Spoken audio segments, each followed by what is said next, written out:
సుదీర్ఘ కార్మిక హక్కుల పోరాటంలో అనుభవం ఉన్న డాక్టర్ మర్రి రాఘవయ్య గారిని మరొక్కసారి ఏకగ్రీవంగా ఎన్ఎఫ్ఐఆర్ జనరల్ సెక్రటరీగా ఎన్నుకోవడం జరిగింది.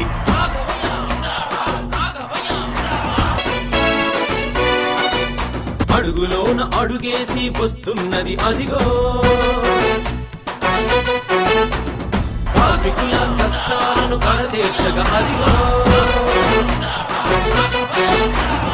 వెన్ను తట్టి పిలుస్తోంది ఎంప్లాయీ సంఘరా, మన అందరి అండదండ ఎంప్లాయీ సంఘరా.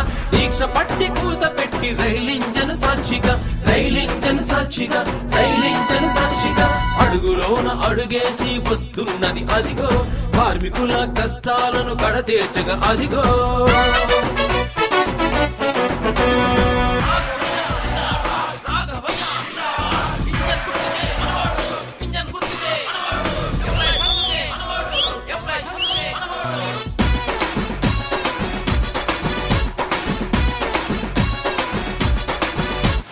ప్రతి ఒక్కరి బ్రతుకు బాట పూల బాట కావాలని, సుఖశాంతులు సంతోషం వారి పరం కావాలని, సాధించిన విజయాలతో సంతృప్తిని చెందకుండా అందుకొరకు చేయాల్సిన పనులెన్నో ఉన్నాయని భావించిన సంఘరా ఎంప్లాయీ సంఘరా ప్రణాళికలు రచయించి ముందుకు సాగిందిరా, ముందుకు సాగిందిరా, ముందుకు సాగిందిరా.